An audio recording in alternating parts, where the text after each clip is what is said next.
What is up, everybody? Okay, so now I'm going to go ahead and get started with today's makeup using my NYX #NoFilter primer. And as you know, I always wear this primer. I love it. So I'm going to apply this evenly all over my face. Now I'm going to be trying out the Maybelline Superstay foundation, and this one's in 120. It was a little bit light, but I should have used the 130, which I also have. I am going to be doing a full review on this foundation, so stay tuned for that. It should be coming out soon. But I'm applying this with a sponge, the Sephora sponge that I just recently picked up. And I really do like this sponge. I feel like it kind of reminds me of the Beauty Blender. So it's pretty good. So I'm going to apply this all over my face, getting it all even, you know.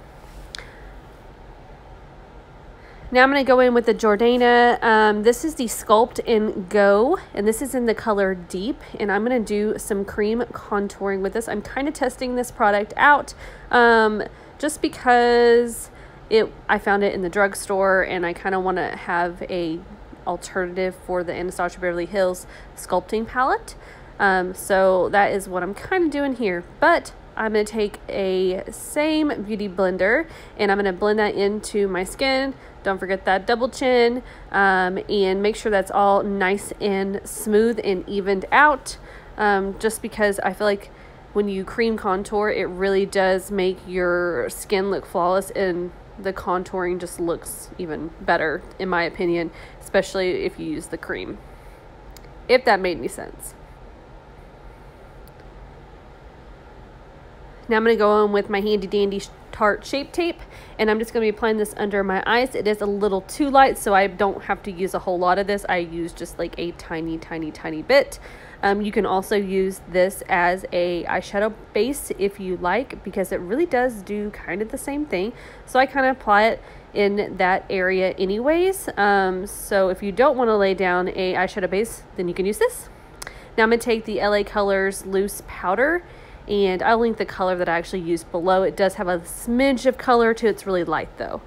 Now I'm going to take my favorite matte bronzer, and this is by NYX, and this is in Dark Tan, and I'm just going to apply this all over my cheeks and my forehead, trying to get that forehead a little bit smaller.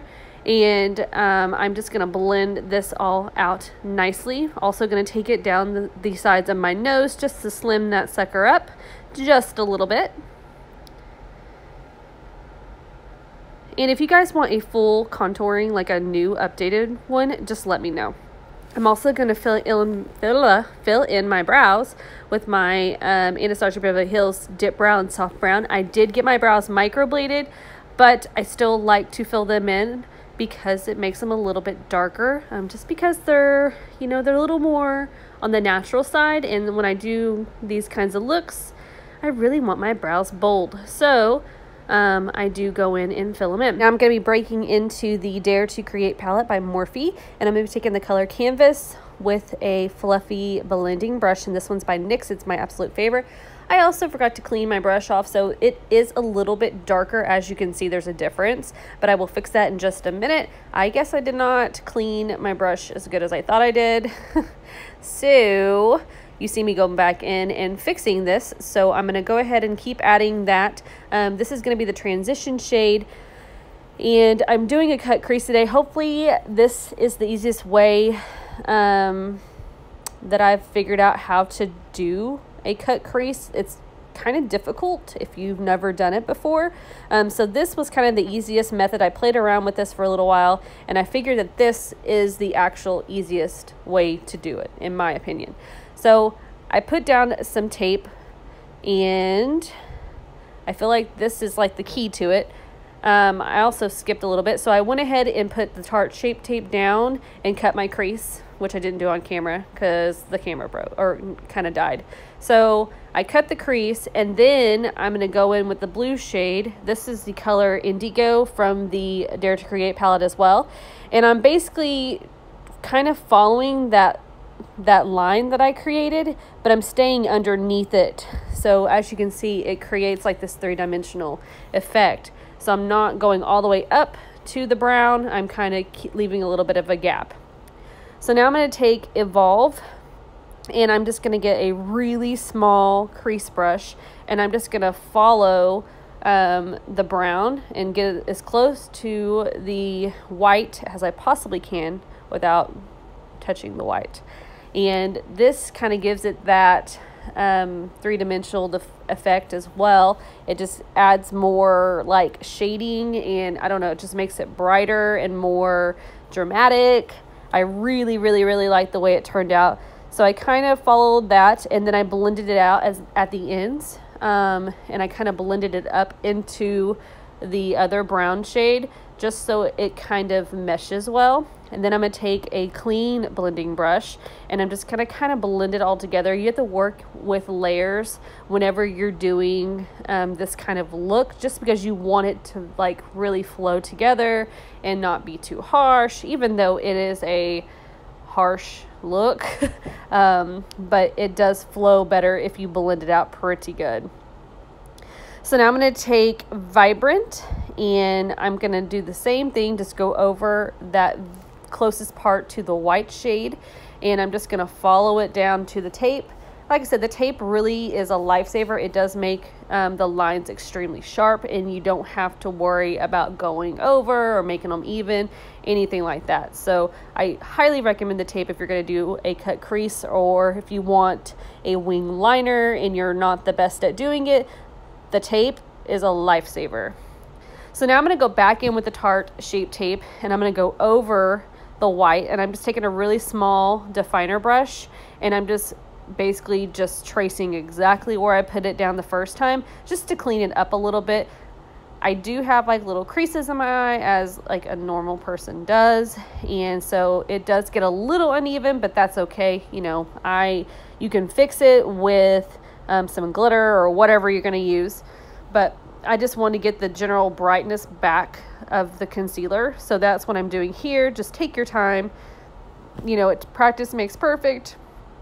And that is what we are doing. Just practicing and learning.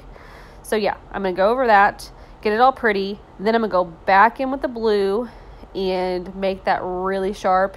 I will say that I was not impressed with this blue from this palette. It was very patchy. As you can see, I had a hard time getting it to look even.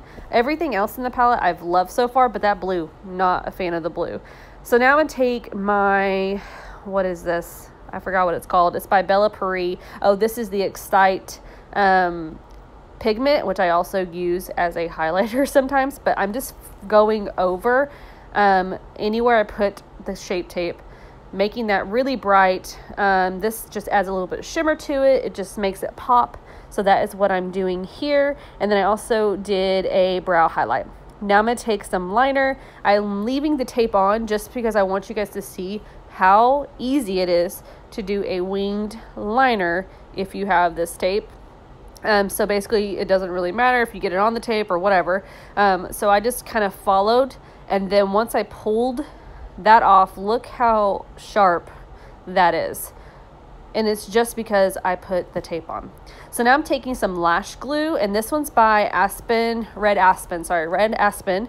And I'm just gonna dab this all over my lid, just kind of all over the place, not really, you know, in a design or anything. And then I'm taking some chunky glitter from Michaels, and it's just like a navy shade, and I'm just applying that to my lid. Then I applied some Ardell Mega Volume Lashes, and that's in the style 252. If you're wondering, I'll also leave them below just so you guys can refer to them if you need to. Then I'm going to go back in with one of the brown shades. I don't know exactly which one I used right here. And I'm just really cutting that crease, like really defining that part. And then I'm also going to smudge it down below just to make my eyes appear more open. And I feel like it just really brings the look together once you drag that shade to your lower lashes. I just feel like it just really just puts it all together. Then I'm going to take the Urban Decay liner. I couldn't find the blue, so I went ahead and went with purple. And I just did my waterline with this just to add a little bit of something. I thought it was fun. It's just a little pop of color. Now I'm going to take some highlighter, and I'm just going to define my nose a little bit. This is just going to make it look more put together, a little straighter. And then I'm going to go in with that Bella Paris Excite pigment. And I love this stuff to highlight. So I'm going to highlight my face all over. You know, I got to get glammed up. I feel like Nikki Tutorials over here, just because I love highlighter so much. And then I'm going to go in with this NYX lip stuff, and I believe this is a Jet Set. I believe it's Jet Set. I'll leave it below for you guys. But yeah, it's just a really pretty blue. I love the way that this blue matched the blue from my eyes. I just think it's so stunning.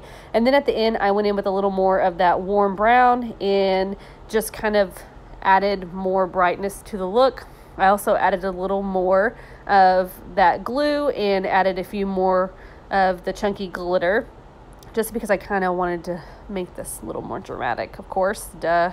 But yeah, so that's what I did, and thank you guys for watching.